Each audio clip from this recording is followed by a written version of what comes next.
Bismillahirrahmanirrahim. Assalamualaikum warahmatullahi wabarakatuh. Innal hamdalillah nahmaduhu wa nasta'inuhu wa nastahdi wa natubu ilaih wa na'udzu billahi min syururi anfusina wasayyiati a'malina. May yahdihillahu fala mudhillalah wa may yudlil fala hadiyalah.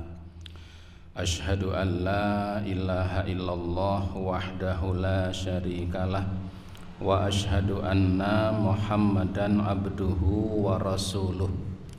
Allahumma sholli wa sallim wa barik ala nabiyyina Muhammadin wa ala alihi wa ashabihi wa man tabi'ahum bi ihsanin ila yaumiddin. Ibu bapak sekalian, para jamaah rahimakumullah, alhamdulillah, marilah senantiasa kita bersyukur kehadirat Allah Subhanahu wa taala. Malam hari ini Allah taala senantiasa berkenan melimpahkan nikmat serta karunia-Nya kepada kita semuanya. Tentunya sangat banyak nikmat serta anugerah yang telah Allah berikan kepada kita, sehingga kita tidak bisa menghitung semuanya. Salah satu di antara sekian nikmat atau anugerah yang Allah berikan kepada kita, khususnya pada malam hari ini, alhamdulillah kita bisa hadir pada kajian ini. Meskipun mohon maaf agak terlambat karena tadi ada pohon tumbang di Manding sehingga terjebak kemacetan, kemudian dialihkan jalurnya, jalur kecil, kendaraan bertumpuk-tumpuk, sehingga menikmati seperti yang biasa di kota besar, merasakan macet. Tapi alhamdulillah kita bisa hadir, kajian ini bisa kita lanjutkan, bisa kita laksanakan sebagaimana sedia kala. Salawat dan salam tidak lupa semoga tercurah atas Nabi Yuna Muhammad sallallahu alaihi wa alihi wasallam, yang semoga terlimpah pula kepada seluruh keluarganya dan semua umatnya yang senantiasa istiqomah di jalan Allah ini sampai hari kiamat kelak. Ibu bapak sekalian, para jamaah rahimakumullah, malam hari ini kita meneruskan kajian yang kita bahas pada pertemuan satu minggu yang telah lalu. Satu minggu yang telah lalu kita sampai kepada takdirun nafaqatul wajibah, ketentuan atau standar berapa nafkah yang harus diberikan oleh seorang suami kepada istrinya, karena ini menyangkut hak seorang istri yang harus diberikan oleh suaminya. Kemarin kita bahas bahwa pengarang kitab ini mengatakan was-sahihul ladzi dalat alaihin nususul qur'aniyah, bahwa yang benar menurut pendapat yang insya Allah sesuai dengan nas Qur'aniyah, bahwa besaran nafkah yang diberikan oleh seorang suami kepada istrinya ini sesuai dengan kondisi sang suami, bukan mengikuti kondisi sang istri. Jadi besaran nafkah yang mestinya diberikan oleh seorang suami kepada istrinya, dan ini menjadi hak seorang istri atas suaminya, besarannya adalah sesuai dengan kemampuan atau kondisi sang istri itu. Ini pendapatnya Imam Malik, pendapat Imam Syafi'i, dan itu menjadi pendapat yang paling banyak dipegang oleh para ulama. Jadi sang suami ya ketika memberikan nafkah kepada istrinya mengikuti kondisi keadaan yang melingkupinya. Ketika Allah berikan kepadanya keluasan dalam masalah harta, Allah katakan liyunfik dzu sa'atim min sa'atih, maka berikan nafkah itu kepada istrinya sesuai dengan keluasannya. Tetapi kata Allah wa man qudira alaihi, tetapi siapa saja yang kondisinya memang oleh Allah dibatasi dalam urusan rizkinya, maka Allah Ta'ala katakan berikan apa yang ia punyai kepada istrinya sesuai kondisi yang melingkupinya. Itu kesimpulan kemarin yang kita bahas pertemuan 1 minggu yang lalu. Kemudian ibu bapak para jamaah rahimakumullah, ada penjelasan di antara para ulama terkait hal yulzamu zawju binafaqati ilaji zaujatahu. Apakah seorang suami wajib, apakah seorang suami punya kewajiban memberikan nafkah kepada istrinya, dalam arti ketika sang istri itu sakit, apakah sang suamilah yang berkewajiban untuk memberi nafkah berupa pengobatan atas istrinya yang sedang sakit itu? Ibu bapak, supaya tidak salah faham, ini memang ada beberapa perkataan di kalangan para ulama. Madhabul a'immatul arba'atu anna zawja la yajibu alaihi nafaqata illa zaujatahu wa tadawiha, bahwa pendapat di kalangan ulama madhab yang 4 ya, di antara pendapat ulama madhab yang 4, madhab ya Hanafi, kemudian Maliki, kemudian Syafi'i, kemudian Hambali, menurut pendapat atau menurut yang disampaikan dalam kitab ini bahwa dalam mazhab yang 4 itu ya, pendiri mazhab yang 4 itu tidak mewajibkan bagi sang suami untuk menanggung beban pengobatan istrinya jika sang istri sakit. Ya, ini memang pendapat mereka. Ibu bapak, pendapat itu satu hal yang perlu kita pahami, itu dilatar belakangi dengan kondisi yang melingkupinya. Mereka mengatakan begitu, tidak ada kewajiban bagi seorang suami ketika istrinya sakit untuk menanggung beban memberikan nafkah berupa pengobatan sang istri itu. Ini pendapat mereka. Ya. Tapi ini bapak-bapak jangan kemudian setelah ini kemudian pergi ya, nanti salah memahaminya. Tapi pengarang kitab ini mengatakan lakinnadh-dhahiru anna mabniyun ala hadzal qaul ala annal mudawah fil madhi lam takun minal hajatil asasiyati wa lam takun taktsirul hajatu ilaiha.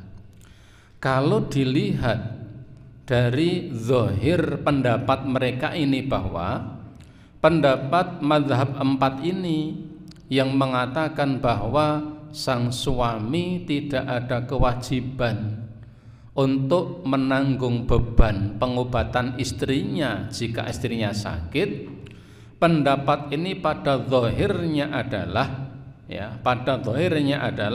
dikarenakan pada zaman dulu, pada waktu ketika para imam ini masih hidup ya, lam takun minal hajatil asasiyati, bahwa yang namanya pengobatan itu bukan kebutuhan yang sangat pokok di waktu itu. Walam takun takturul hajatu ilaiha, dan ya kebutuhan untuk pengobatan pada waktu itu tidak seperti yang ada di zaman sekarang ini. Ibu bapak, ya, berdasarkan apa yang disampaikan pengarang kitab ini, barangkali memang penyakit di zaman dulu para imam yang 4 itu tidak sebanyak di zaman sekarang, sehingga mereka mengesampingkan, ya, artinya barangkali jarang orang yang menderita sakit seperti sakitnya di zaman ini, ya, dengan penyakit yang beraneka ragam, ya, flu saja ada macam-macam, ya, batuk ada macam-macam. Pada zaman dahulu, ya, barangkali kebutuhan kepada kesehatan itu tidak seperti sekarang, karena rata-rata sehat, sehingga ya terkait tentang kesehatan ini hampir tidak, bahasa kita, mereka tidak gagas, tidak sampai kepada pembahasan di waktu itu. Ammal an faqad asbahat al hajatu illal ilaji kal hajati illat ta'ami wal ghoda. Tetapi saat ini, zaman sekarang yang kita hidup ini, yang namanya pengobatan itu menjadi satu kebutuhan yang sangat pokok, seperti butuhnya kepada makanan dan minuman.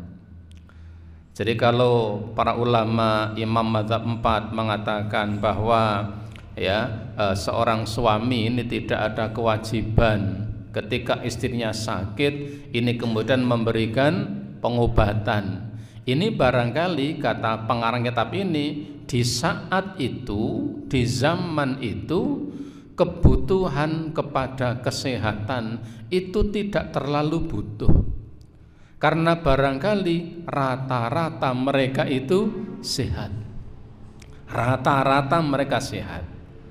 Adapun di zaman sekarang ini, kebutuhan kepada pengobatan kepada penyakit, ya, butuhnya pada pengobatan mengobati penyakit itu kebutuhannya itu seperti butuhnya kepada makanan dan minuman. Bal ahammu, bahkan kadang lebih butuh dibanding makanan dan minuman.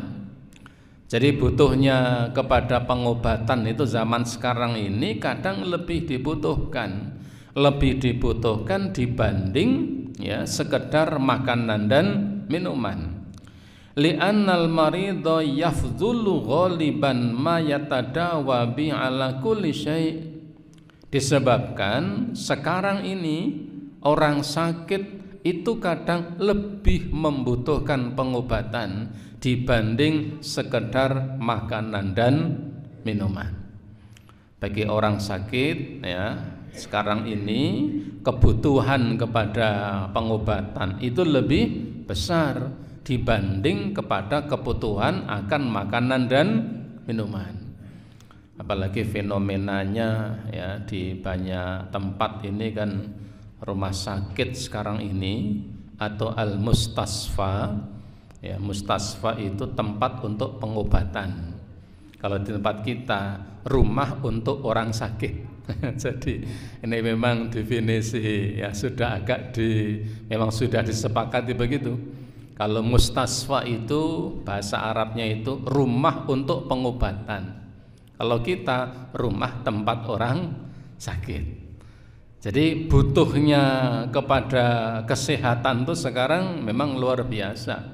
Banyak rumah sakit yang untuk ditempati pasien itu sering harus antri, karena memang bukan kemudian orang sakit banyak, butuhnya kepada kesehatan itu memang tidak seperti zaman dahulu, ya. Wa huwa yashku hal yumkin nautana walu ta'am, Apakah ketika seseorang dalam kondisi sakit lalu ya orang itu tidak akan diobati, lalu sang suami hanya mengatakan kewajibanku kepadamu hanya memberikan ya nafkah, makanan, pakaian dan tempat tinggal. Oleh karenanya beliau mengatakan lidza fa inna nara wujubun nafaqatud dawa ala zauji ka ghairiha minan nafaqati dururiyati. Pengarang kitab ini mengatakan begini, oleh karenanya sejauh yang kami ketahui, kata beliau, butuhnya kesehatan di zaman ini karena barangkali atau kadang lebih butuh dari sekedar makanan dan minuman. Oleh karenanya kewajiban bagi seorang suami untuk memberikan pengobatan kepada istrinya ketika istrinya itu sakit, itu adalah termasuk nafkah sebagaimana nafkah yang diberikan kepada suami, sebagaimana nafkah pakaian ataupun makanan atau tempat tinggal. Wa kama tajibu alal walidi nafaqatud dawa'il lazim lil waladi bil ijma', sebagaimana yang menjadi kesepakatan di antara para ulama bahwa ketika ada orang tua mendapati anaknya sakit, ya, ketika ada orang tua mendapati anaknya sakit, maka orang tua ini punya kewajiban untuk mengobati anaknya yang sedang sakit itu, sehingga kewajiban untuk memberikan pengobatan kepada anaknya ini sebagaimana kewajiban memberikan pengobatan kepada istrinya dikala istrinya dalam keadaan sakit. Lalu beliau mengatakan begini, wahal min husnin, apakah dikatakan suatu kebaikan, kata beliau. Wahal min husnil asrati, apakah dikatakan seorang suami telah berbuat baik kepada istrinya, ayyastamta'a zauju bi zauji halus sihati, ketika seorang suami mendapati istrinya dalam keadaan sehat, kemudian sang suami itu menikmati istrinya untuk bersenang-senang, thumma yarudda ila ahliha limu'ajalati halul mardha, lalu ketika istrinya sakit kemudian dikembalikan kepada orang tuanya supaya orang tuanya yang mengobatinya. Ini ya nek wong tuane masih hidup, kalau sudah tidak ada. Nah, oleh karena belum mengatakan, meskipun ulama mazhab yang 4 mengatakan bahwa seorang suami tidak ada kewajiban memberikan nafkah berupa pengobatan bagi istrinya ketika istrinya dalam keadaan sakit, tetapi saat ini kewajiban suami untuk memberikan pengobatan kepada istrinya ini termasuk nafkah sebagaimana nafkah yang berupa makanan, minuman dan lain sebagainya. Para ulama mazhab mengatakan tidak ada kewajiban, itu barangkali di saat itu kebutuhan kepada kesehatan ya tidak sebagaimana kebutuhan di zaman sekarang. Barangkali rata-rata waktu itu ya orangnya pada banyak yang sehat-sehat di zaman itu. Ya, ini mungkin bisa kita kiaskan. Kita mendapati orang tua zaman dahulu yang sekarang masih pada hidup itu kan mereka rata-rata pada sehat-sehat. Ya, di kampung-kampung, di desa-desa, di lereng gunung itu kan masih banyak kita dapati orang tua zaman dahulu itu yang sudah, mohon maaf, sudah pada keriput tapi badannya masih sehat. Kata orang-orang, kui tinggalane wong biyen. Padahal biyennya kan baru kemarin. Apalagi orang-orang di zaman dahulu, di zaman sahabat, di zaman ya para ulama mazhab ini. Barangkali memang penyakit pada waktu itu tidak sebanyak penyakit di zaman sekarang. Oleh karenanya sekali lagi bahwa meskipun ada pendapat di antara ulama mazhab yang mengatakan bahwa ketika sang istri dalam keadaan sakit, maka sang suami tidak ada kewajiban untuk memberikan pengobatan kepadanya. Ini bukan termasuk tata pergaulan yang baik yang dilakukan sang suami kepada istrinya. Perintah Allah dan Rasulnya seorang suami untuk memperlakukan istrinya secara baik, dan itu hak bagi seorang istri.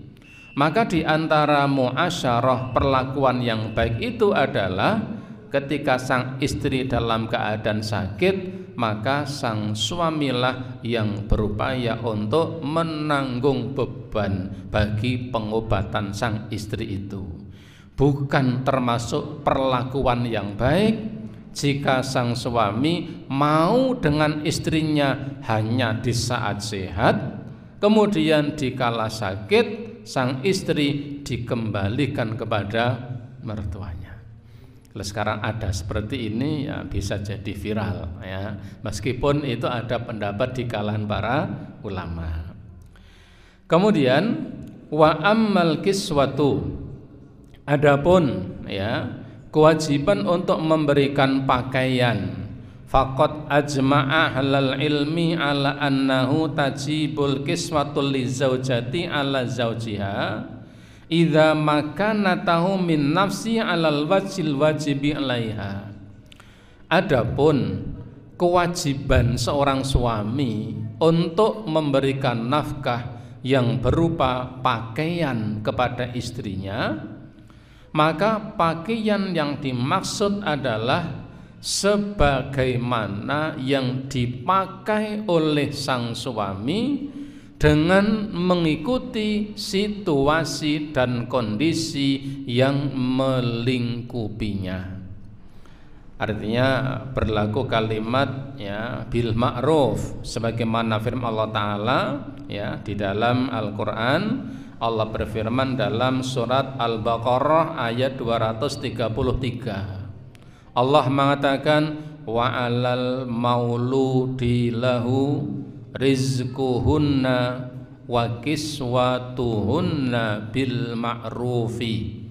Ini di surat Al-Baqarah ayat 233. Allah mengatakan wa 'alal mauludi, dan menjadi kewajiban seorang ayah, menjadi kewajiban seorang suami, seorang bapak, rizquhunna, untuk memberikan rizki, nafkah yang berupa makanan kepada istri-istri mereka, nafkah berupa kebutuhan pokok, wa kiswatuhunna, dan memberikan nafkah berupa pakaian kepada istri-istri mereka, bil ma'rufi, dengan cara yang baik, dengan cara yang patut, dengan cara yang pantas. Artinya kewajiban untuk memberikan nafkah yang berupa pakaian ini juga termasuk menjadi kewajiban sang suami, dan ini menjadi hak bagi seorang istri. Walima taqaddama min qaulihi sallallahu alaihi wasallam fi hadisin Jabir, dan dulu pernah kita baca hadis dari Jabir bin Abdillah. Rasulullah mengatakan walahunna alaikum, dan menjadi hak bagi para istri, alaikum, atas kalian, rizquhunna, agar kalian memberikan pakaian kepada mereka, wa kiswatuhunna, memberikan rizki, makanan, kebutuhan pokok kepada mereka, wa kiswatuhunna, dan memberikan pakaian untuk menutupi aurat mereka. Kalimatnya sama, bil ma'rufi, secara patut, sesuai dengan kadar kepantasan. Karena kalimat ma'ruf itu ya dulu di awal pembahasan ya terkait hak istri dan suami ini dulu kita bahas bahwa kalimat bil ma'ruf itu sesuai dengan kadar kepantasan atau kadar kepatutan. Tidak ada batas maksimalnya, tidak ada batas minimalnya. Allah hanya mengatakan ketika seorang suami dalam keadaan longgar, Allah longgarkan dalam masalah rizki, maka berikan sesuai dengan kelonggarannya. Tetapi ketika seseorang oleh Allah batasi dalam masalah rizkinya, maka tidak ada beban kecuali sebagaimana yang menjadi kemampuannya. Dalam hal ini termasuk dalam masalah berpakaian. Wali annal kiswatu labuda minna ala dawam, ya, dikarenakan bahwa yang namanya pakaian, kebutuhan kepada pakaian ini adalah bersifat dawam, berkesinambungan, terus menerus dibutuhkan. Karena tidak hanya butuh pakaian sekali, tapi pakaian itu dibutuhkan di sepanjang hari, di seluruh umur hidupnya. Falazimahu kan nafaqati, maka sebenarnya memberikan nafkah berupa pakaian kepada sang istri itu sebagaimana kewajiban sang suami memberikan nafkah berupa makanan. Sesuai kalimatnya bil ma'ruf. Tapi ini untuk kaum perempuan, jangan kemudian berarti ya nafkah kepada istri berupa pakaian kan seperti makanan, berarti tiap hari diberikan pakaian. Bukan begitu. Kalimatnya bil ma'rufi, sesuai dengan kepantasan, dengan kepatutan. Oleh karenanya ajma'u ala annahu yajibu an takunal kiswatu kafiyatun lil mar'ati. Oleh karenanya para ulama sepakat bahwa kewajiban untuk memberikan nafkah kepada istri berupa pakaian itu adalah pakaian yang mencukupi baginya sehingga bisa melindungi dirinya dari terik panas matahari dan dari cuaca yang dingin, dan terlebih lagi bisa menutupi aurat mereka secara sempurna. Tahtalifu biihtilafi tuliha wa qusriha, meskipun nanti antara satu orang dengan orang lain itu beda ukuran pakaian yang diberikan, menyesuaikan dengan tinggi dan pendeknya, menyesuaikan ya dengan kadar gemuknya dan kadar napa kebalikan gemuk niku ya nek kurus niku kurang makanan langsing itu ya, dengan kadar kegemukannya, kadar kelangsingannya ya. Kemudian juga watah talifu bil biladil lati ta'isu fiha, dan akan berbeda antara satu tempat dengan tempat yang lain. Misalnya ibu bapak kebutuhan pakaian untuk orang-orang Parakan sini Jamal Manar barangkali berbeda dengan pakaian di kampung saya. Kampung saya itu kan rata-rata petani. Tukoke sing murah ya sampai kekak-kekek begitu. Tapi barangkali berbeda dengan yang ada di Paraan ya, karena lingkungannya kota, jalannya aspal semuanya ya, dan semuanya bilang aku, ra ono sing bilang nyong barangkali. Maka kalimatnya tahtalif, berbeda antara satu tempat dengan tempat yang lainnya. Dan nanti berbeda antara satu person dengan person yang lainnya, sesuai dengan ya firman Allah Ta'ala bil ma'rufi, sesuai dengan kadar kepatutan dan kadar kepantasan.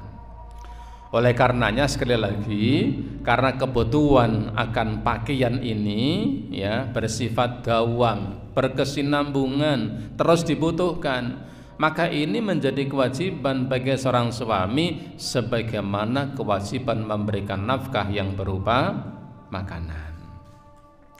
Ibu bapak, kita jeda adzan dulu sebentar. Baik ibu bapak, kita lanjutkan kembali.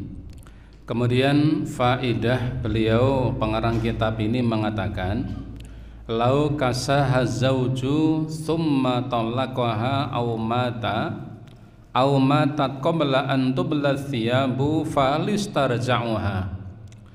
Ketika seorang suami telah memberikan nafkah berupa pakaian kepada istrinya, kemudian istrinya meninggal dunia atau istrinya diceraikan oleh suaminya, atau suaminya meninggal dunia, maka haruskah sang istri itu mengembalikan pakaian itu kepada suaminya?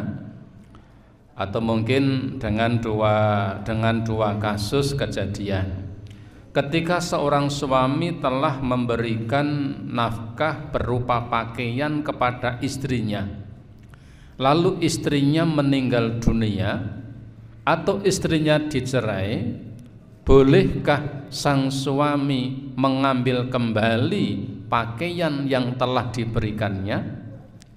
Atau ketika sang suami meninggal dunia, bolehkah ahli warisnya, misalnya anaknya atau siapa ahli warisnya, mengambil kembali pakaian yang sudah diberikan kepada suaminya oleh suaminya kepada istrinya? Pengarang kitab ini menjelaskan demikian karena barangkali terjadi di suatu tempat, ya, di lintas negara barangkali dengan budaya tertentu. Di kitab ini beliau jelaskan, idza istalamatil mar'atu nafaqataha limafrudati summa talaqaha zauju aw tuwfiya anha aw tuwfiyat. Ketika seorang istri telah menerima nafkah wajib dari sang suami, ketika seorang istri telah menerima nafkah wajibnya dari suaminya, diberikan uang atau diberikan pakaian atau diberikan perhiasan barangkali, kemudian istrinya meninggal dunia atau istrinya diceraikan oleh suaminya, ya, diceraikan oleh suaminya, maka dikatakan di sini fala yajuzu lizauji wala liwarithatihi istirja'aha fi asaqi qaulul ulama. Maka sang suami atau ahli warisnya tidak diperkenankan mengambil kembali apa yang diberikan suaminya kepada istrinya. Jadi misalnya, ya, istrinya ini diceraikan oleh suaminya, maka ketika istri itu dicerai, nafkah wajib yang sudah diberikan kepada istrinya maka tidak boleh diambil kembali. Ya, pakaian ini termasuk nafkah wajib. Kemudian memberikan barangkali uang belanja misalnya, ini nafkah wajib. Ketika sang suami menceraikan istrinya, nafkah wajib yang masih ada di tangan sang istri, maka sang suami tidak diperkenankan untuk mengambilnya kembali. Dan ini ashahu qaulil ulama, dan ini pendapat yang paling sahih di kalangan para ulama, meskipun ada perbedaan pendapat di kalangan mereka. Ada yang mengatakan seorang suami boleh mengambil kembali apa yang diberikan kepada istrinya. Tetapi di antara sekian pendapat itu, pendapat yang paling sahih, ketika sang suami telah memberikan nafkah wajibnya kepada istrinya, lalu sang istri itu diceraikannya atau sang istri itu meninggal dunia, maka sang suami sebenarnya tidak diperkenankan mengambil kembali apa yang diberikan kepada istrinya. Atau juga liwarithatihi, ahli warisnya, Misalnya sang suami sudah punya anak, ya, lalu sang suami ini ya menikah dengan seseorang, istrinya meninggal dunia, sudah punya anak. Lalu sang suami ini menikahi seorang wanita. Begitu sang wanita itu dinikahi, kemudian suaminya meninggal dunia, maka anaknya ini tidak boleh mengambil kembali apa yang sudah diberikan oleh sang suami kepada istrinya. Jika sang suami sudah memberikan kepada istrinya nafkah wajib, maka ketika istri itu dicerai, suaminya tidak boleh mengambil kembali. Atau ketika suaminya meninggal dunia, anaknya tidak boleh mengambil kembali apa yang diberikan oleh bapaknya kepada istrinya. Wa huwa madhab Hanifiyah wal Malikiyah wal asahhu inda Syafi'iyah wa wajhu indal Hanabilah. Ini yang menjadi pendapatnya dalam mazhab Hanafi, mazhab Maliki, dan juga pendapat Syafi'i, dan juga ini dipakai dalam mazhab Hambali. Artinya sang suami ketika sudah memberikan nafkah wajibnya kepada istrinya, lalu terjadi perceraian, nafkah wajib yang sudah diberikan ini sang suami tidak boleh untuk mengambil kembali. Apa alasannya? Alasannya ada dua. Pertama, li'annahu waffaha ma'alaihi. Alasan pertama adalah itu sudah menjadi kewajiban suaminya. Jadi sang suami tidak boleh mengambil kembali. Kenapa? Memang memberi itu sudah menjadi kewajiban. Wa dafa'u ilaihal kiswatu ba'da wujubi alaih. Ketika kemudian sang suami memberikan nafkah kepada istrinya, memberikan pakaian atau memberikan perhiasan, ya, memberikan nafkah wajib misalnya, karena sisa belanjanya ada, lalu diberikan misalnya ya cincin atau apapun, dan itu menjadi haknya istri dari nafkah wajibnya, maka ketika istri itu dicerai, sang suami tidak boleh untuk mengambil kembali, karena itu kewajiban yang sudah ditunaikan. Jadi itu kewajiban yang sudah ditunaikan. Itu alasan pertama. Alasan kedua, wali annaha sillatu fa asbahatul hibah. Alasan yang kedua, ini bisa disamakan dengan hibah. Hibah itu pemberian. Pemberian yang dilakukan di saat masih hidup. Ini namanya hibah. Hibah itu bisa dilakukan oleh siapapun kepada siapapun. Orang tua kepada anak, seorang suami kepada istri, istri kepada suami, seorang anak kepada orang tuanya, itu bisa dilakukan. Namanya hibah, pemberian dikala hidup. Ini yang sering mohon maaf, jadi ada polemik dalam rumah tangga. Karena kadang-kadang di saat masih hidup, orang tua memberikan sebagian hartanya kepada salah satu di antara anak yang dimilikinya, lalu yang lain tidak diberikan.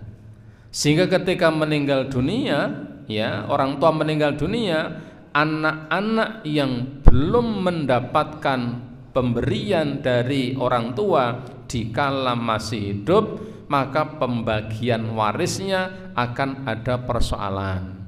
Kadang di antara mereka kemudian mengatakan, iki sing mbiyen isih urip rasah dibagi misalnya. Atau yang kedua, yang sudah diberikan orang tua kepada anak di saat masih hidup ditarik kembali. Wis iki dileburke, dadekke siji neh didum meneh. Ini karena tidak paham masalah hukum. Hibah yang sudah dilakukan itu tidak bisa tidak bisa dibatalkan kembali. Maka ketika seorang suami memberikan nafkah wajib kepada istrinya, lalu istri itu dicerai, tidak boleh. Yang telah diberikan itu diminta kembali. Alasan pertama itu karena sudah jadi kewajiban suaminya. Alasan yang kedua itu menyerupai hibah. Wala yajuzu rusu' fil hibbati fi hali wafatil wahibi awil mauhubi. Dalam masalah hibah ini, ketika hibah itu sudah dilakukan, maka hibah itu tidak bisa ditarik kembali ketika yang memberi atau yang diberi sudah meninggal dunia. Ketika dua orang telah berlangsung memberikan hibah, si A memberikan kepada si B, seorang suami memberikan sesuatu kepada istrinya. Ketika itu sudah dilakukan, maka ketika salah satu di antara yang memberikan hibah dan yang menerima hibah, ketika salah satu di antara keduanya meninggal dunia, maka hibah itu tidak bisa dibatalkan kembali. Hibah yang mutlak. Kecuali dulu pernah kita bahas hibah yang muqayyad, yang berbatas waktu. Iki tak weke sampean ning sakwene sampean isih urip. So nek sampean wis ora ono, balekke nang aku dadi we anakku misalnya. Ini boleh. Ya, boleh. Ketika ada seseorang melihat tetangganya atau siapa ndak punya rumah misalnya, kemudian sasaramatan iki omah ki nggonen tak weke sampean ning ora dipek plas, wis kono dinggonen sak karepe sampean, sakwene sampean isih urip. Nek sampean wis ora ono dadi wekku neh utawa weke anakku boleh. Tetapi ketika hibah itu tidak dibatasi waktu, maka ketika salah seorang di antara keduanya, orang yang memberi atau orang yang diberi itu meninggal dunia, maka hibah itu tidak bisa dibatalkan kembali. Oleh karenanya ibu bapak, ketika ada pasangan suami istri, istri itu meninggal dunia atau kemudian diceraikan oleh suaminya, nafkah yang sudah diberikan kepada sang istri tidak boleh diminta kembali. Suaminya meninggal dunia, anaknya tidak boleh meminta kembali apa yang sudah diberikan sang suami kepada istrinya. Ini pendapat yang insya Allah paling sahih di antara sekian pendapat yang ada, karena ada dua alasan tadi. Alasan pertama itu adalah karena itu memang sudah menjadi kewajiban sang suami, dan alasan yang kedua itu adalah menyerupai hibah, di mana hibah itu ketika sudah berlangsung maka sang antara yang memberikan hibah atau yang menerima hibah itu tidak bisa membatalkan apa yang telah dihibahkannya. Ibu bapak, para jamaah rahimakumullah, barangkali ini yang bisa kita bahas pada malam hari ini. Yang berikutnya adalah terkait tentang tempat tinggal. Nafkah berupa makanan, kebutuhan pokok sudah kita bahas. Nafkah yang berupa pakaian tadi kita bahas. Yang berikutnya adalah nafkah yang berupa tempat tinggal. Tempat tinggal bukan rumah. Rumah dan tempat tinggal itu berbeda. Karena tempat tinggal itu adalah tempat untuk tinggal. Sang suami berkewajiban memberikan tempat tinggal kepada istrinya. Apakah tempat tinggal itu rumah, pemberian permanen atau yang lain? Nanti akan ada pembahasan berkaitan tentang itu. Baik ibu sekalian, sebelum saya akhiri, barangkali ada pertanyaan? Oh nggih, monggo. Kanan kiri, ibu-ibu dulu. Oh nggih, monggo. Waalaikumsalam.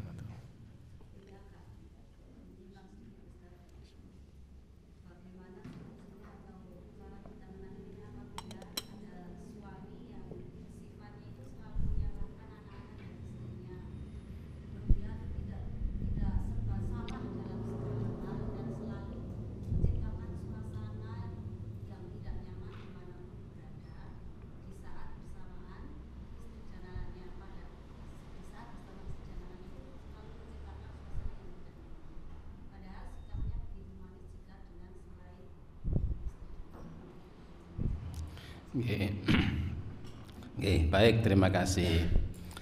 Bagaimana ketika seorang suami selalu menyalahkan istrinya dan anaknya, dan atau sebaliknya, ya, supaya tidak terkesan menghakimi, ya. Demikian sebaliknya, bagaimana jika sang istri selalu menyalahkan suaminya atau anaknya, ya, sementara ia berbuat baik, ya, bersikap baik dengan orang lain. Ibu bapak, para jamaah rahimakumullah, dulu telah kita sampaikan, ya, kewajiban untuk muasyarah, untuk berbuat baik, ya, antara suami dan istrinya. Kita lihat, ya, misalnya kita review kembali, kita mundur kembali, bahwa di antara hak seorang istri yang harus, ya, diterima oleh suami, ya, seorang istri yang harus ditunaikan oleh sang istri. Oh, ini kebetulan tidak tayang, ya. Saya sampaikan, husnul usrati ma'az zaujati. Seorang suami punya kewajiban untuk husnul muasyarah, untuk memberikan perlakuan yang baik. Kalimatnya husnul muasyarah. Kalimat muasyarah itu sering kita dengar dalam konteks kehidupan suami istri. Seorang pegawai pencatat nikah penghulu ini ketika menikahkan, ya, pasangannya, ya, pasangan yang akan dinikahkan, pasti di antara pesannya adalah supaya melakukan muasyarah yang baik. Muasyarah, apa muasyarah itu? Muasyarah itu hubungan baik antara suami dan istri. Bagaimana standar hubungan baik itu? Standarnya begini, saya bacakan. Yang dinamakan dengan muasyarah itu adalah ihsanus suhbah, memberikan perlakuan yang baik. Memberikan perlakuan yang baik. Seorang suami memberikan perlakuan kepada istrinya, memberikan perlakuan kepada anaknya. Catatannya adalah dengan perlakuan yang baik. Bagaimana perlakuan yang baik itu? Di sini disampaikan, misalnya wakaful adza, menahan diri dari menyakitinya. Bagaimana bentuk menyakiti itu? Menyakiti itu bisa jadi, ya, bentuknya adalah berupa lisan, bisa jadi bentuknya adalah sebuah, ya, perbuatan. Maka dikatakan di sini ihsanus suhbah, yang dinamakan dengan muasyarah, ya, tata hubungan relasi yang baik itu, ya, memberikan perlakuan yang baik dengan kaful adza, tidak menyakitinya. Baik menyakiti dengan lisannya, menyakiti dengan dengan tangannya. Maka ketika seseorang suami menyalahkan istrinya atau istri menyalahkan suaminya, ini salah satu di antara bentuk adza, menyakiti pasangannya. Ya, misalnya istrinya masak, ya, sudah dimasakkan, wis selih ngirisi brambang saja rewangi, nangis misalnya, ya. Kemudian begitu matang masakannya, piye Pak, enak apa ora? We, misalnya kan, hanya kalimatnya we, itu sudah menyakiti. Namanya menyakiti itu bisa jadi menyakiti secara lisan, menyakiti secara perbuatan. Maka kalau misalnya di antara kita ditanya, piye masak enak apa ora? Ya wis nang warung nono singkong ngene iki misalnya kan. Meskipun dalam hati ya nono pancen rain hak misalnya kan. Tapi berusaha untuk husnul muasyarah, ya, berusaha untuk memberikan hubungan yang baik. Maka kalimat Kaful adza ini tidak menyakiti dalam artian bisa jadi menyakiti dengan lisan, menyakiti dengan perbuatan. Wa adamul mutilul huquqi ma'al qudrati. Lalu yang ketiga, jadi perlakuan baik itu bisa jadi seperti menahan diri dari menyakitinya, atau ya muasyarah yang baik itu tidak menunda sesuatu yang memang menjadi haknya dalam kondisi suami itu mampu. Tidak menunda apa yang menjadi hak seorang istri dikala sang suami itu mampu. Ini termasuk muasyarah yang baik, perlakuan yang baik, ya. Jadi perlakuan yang baik ini, kalau kemarin saya hanya mereview kembali saja, kemarin kita bahas perlakuan yang baik itu yang menjadi kewajiban seorang suami kepada istrinya itu dengan tidak menyakitinya, baik lisan maupun perbuatan. Atau kedua, tidak menunda-nunda hak yang semestinya didapatkan oleh sang istri dalam kondisi sang suami mampu. Kecuali kalau suami tidak mampu, ya itu ya lain masalahnya. Dalam kondisi suami itu mampu memberikan haknya tapi diulur-ulur, ditunda-tunda, ini termasuk bukan perlakuan yang baik. Dan termasuk perlakuan yang baik itu adalah izharul basyar, menampakkan kegembiraan, menampakkan keceriaan, menampakkan kesenangannya, menampakkan kebahagiaannya dengan memiliki istri dia, memperlihatkan kebahagiaan, memperlihatkan keceriaan, memperlihatkan keridhoan. Oleh bojo dhewe iki jan seneng tenan, bangga tenan, ya. Itu bagian dari muasyarah dengan cara yang baik. Tidak kemudian wah jan aku urip dadi susah nih dan gara-gara dheweke. Nah, ini bukan muasyarah yang baik. Tetapi memperlihatkan bahwa beristrikan si dia itu ini menampakkan kegembiraannya, menampakkan kesenangannya, dan cara menampakkan saya kira ya satu orang dengan orang yang lain itu berbeda-beda. Ada yang menampakkan gembiraan itu hanya cukup mesem sidik, ya. Tapi bisa sih menampakkan gembira itu dengan wajah yang tertawa misalnya. Tetapi tiga kaidah ini bahwa muasyarah yang baik, perlakuan yang baik itu bisa jadi dengan tidak menyakitinya, ya, kemudian tidak menunda-nunda apa yang menjadi hak bagi istrinya, kemudian menampakkan kegembiraan, keceriaan dengan beristrikan istrinya tersebut.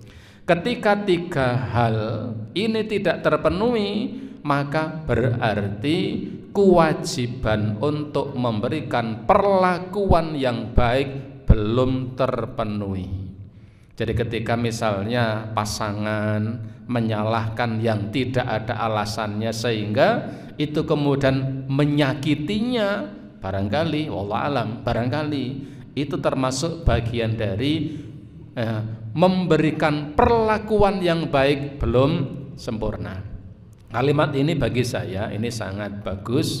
Beliau tidak justifikasi, tetapi memberikan ruang yang cukup luas bahwa perlakuan yang baik dari suami itu menjadi hak istrinya dengan tidak menyakitinya, tidak menunda-nunda hak yang semestinya diterimanya dalam keadaan mampu. Kemudian yang ketiga, berusaha menampakkan kegembiraan. Suami yang baik itu menampakkan keridhoannya, senang beristrikan dia. Dan ketika itu dinampakkan di samping istrinya, ya, dan saya kira di antara satu orang dengan orang lain itu berbeda-beda, tapi menampakkan kegembiraan, menampakkan kesenangan bahwa dia punya istri fulanah, ini termasuk bagian dari perlakuan yang baik yang mestinya dilakukan oleh seorang suami kepada istrinya. Dan muasyarahnya juga timbal balik. Demikian juga berlaku bagi seorang istri atas suaminya. Wallahu a'lam bishawab. Oke. Cakap? Oke. Ada tadi Bapak-bapak? Oke.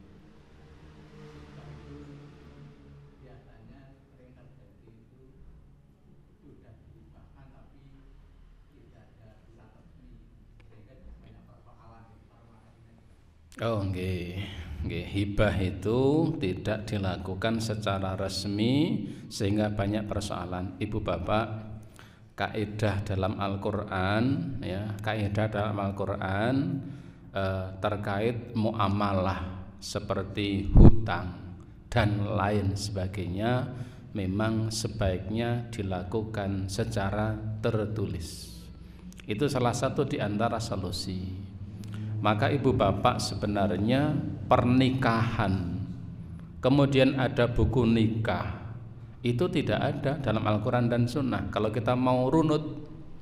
Tetapi ya kalau di Tarjih Muhammadiyah itu menjadi sesuatu yang dibutuhkan. Kenapa? Karena dengan ditulis atau tidak itu akan berkonsekuensi hukum. Dengan ditulisnya sesuatu akad, maka itu akan berkonsekuensi ada hukum sebab dan akibat dari akad yang dilakukan. Ketika hibah itu sudah dilakukan, mestinya si A telah memberikan kepada si B. Orang tua memberikan satu bidang tanah kepada anaknya. Ketika hibah itu sudah dilakukan, mestinya berkonsekuensi hukum yang sudah diberikan, maka tidak boleh diminta kembali, tidak boleh ditarik kembali. Kecuali kalau orang tua kepada anak, nah itu beda lagi. Ketika ya A memberikan sesuatu kepada B, ya dampak hukumnya adalah A tidak boleh meminta kembali apa yang diberikan kepada si B. Anaknya si A tidak boleh meminta kembali apa yang diberikan kepada si B. Hanya karena antara A dan B itu tidak ada bukti hitam di atas putih, kemudian anaknya A mengambil kembali apa yang diberikan kepada si B. Dalam urusan pengadilan dunia, ketika si A memberikan sesuatu kepada si B tanpa ada bukti yang bisa diterima, kemudian seiring berjalannya waktu si A meninggal dunia, lalu si anaknya si A menarik kembali apa yang diberikan kepada si B. Jika si anak ini punya bukti yang kuat, maka apa yang telah diberikan kepada si B akan bisa diambil kembali oleh si A. Itulah pentingnya ada dokumen yang tertulis, namanya bukti. Kalau dulu mungkin cukup dengan sumpah, tapi sekarang sumpah itu sudah ya punya ya menjadi A sekarang itu. Jadi sumpah itu kayak menjadi sampah sekarang itu. Nah kalau dulu itu hanya sekedar sumpah saja, tetapi itu sekarang ini namanya bukti, bayan, bukti itu diperlukan. Maka yang terbaik solusinya itu adalah ada semacam dokumen, ada bukti bahwa telah terjadi pemberian yang dilakukan oleh si A ya kepada si B. Atau jika tidak ada begitu, maka dengan adanya seorang saksi atau dua orang saksi yang menyaksikan. Tapi namanya saksi itu kan juga usianya bisa terbatas. Ya, saksinya sudah tuyuk-tuyuk, sudah sepuh banget. Ya, 1 minggu berikutnya kemudian sudah meninggal dunia, hilang saksi. Nah, ketika ada dokumen tercatat itu menjadi solusi yang baik. Karena bagaimanapun ketika seseorang telah mengalihkan kepemilikan harta pada orang lain yang sudah berpindah kepemilikannya, tidak boleh ada seorang pun yang mengambil kembali apa yang menjadi miliknya. Tetapi karena itu ia tidak punya bukti, maka jadilah orang-orang yang tidak bertanggung jawab meminta kembali yang sebenarnya itu bukan haknya, tapi karena dulu peralihan hak kepemilikan itu tidak ada bukti, maka kemudian itu menjadi kalah dalam pengadilan dunia yang dimenangkan yang punya bukti. A memberikan sebidang tanah pada si B, ora ono saksi, tidak ada bukti, wis teko api-apian saja, lego-legonan saja. Si A meninggal dunia, ternyata sertifikat tanah yang diberikan itu belum diberikan ke B. Anaknya bongkar-bongkar lemari, tahu ada sertifikat tanah, kok dipaculikai, sampai ke pengadilan. Dialah yang punya hak untuk memiliki tanah itu karena punya sertifikat. Pengadilan dunia yang dimenangkan adalah yang punya bukti. Maka supaya tidak terjadi pelanggaran hukum, maka apa yang terjadi, akad-akad yang dilakukan oleh kaum muslimin, sebisa mungkin kemudian ada sesuatu yang menjadi bukti atas berlangsungnya akad itu. Di antaranya adalah seperti adanya dokumen, catatan atau ya dokumen perjanjian atau apapun, sehingga apa yang telah dilakukan betul-betul itu bisa berlangsung dan tidak ada yang bisa mengambil kembali. Jadi biasanya persoalannya karena tidak ada bukti tadi. Karena tidak ada bukti, ya akhirnya jadilah satu kesalahan. Ketika kemudian diambil kembali, yang sudah menerima itu tidak bisa untuk memegangnya karena tidak ada bukti. Meskipun orang yang mengambil bisa mengambil karena dia punya bukti, itu adalah termasuk celengan dia nanti untuk dikembalikan atau ditempati di dalam neraka. Itu bahasa Jawanya celengan neraka. Dunyane menang, tapi itu menjadi ya bahan atau celengan dia nanti akan menempati neraka Allah karena yang mengambil yang bukan haknya. Jadi hibah itu sebaiknya memang tertulis. Orang tua memberikan kepada anak, jika itu sesuatu yang besar, akan bagus jika itu ada buktinya. Ngawikan itu ya bahasa Indonesianya itu. Antisipasi, langkah antisipasi supaya tidak terjadi hal yang tidak diinginkan. Itu kalau sesuatu yang besar. Tapi kalau hanya memberikan bakwan, kemudian gorengan, ya tidak usah dicatat, nanti kakean catatan. Untuk hal-hal yang bisa jadi menimbulkan masalah, memang perlu ada catatan. Maka kalau di Al-Quran di Al-Baqarah ayat terpanjang itu kan disebutkan ya supaya ditulis, supaya diabadikan dengan tulisan, sehingga di belakang hari nanti tulisan itulah yang akan memberikan keadilan, akan berbicara bahwa sesuatu telah terjadi dan sudah dituangkan dalam tulisan itu perlunya ya akad itu tertulis.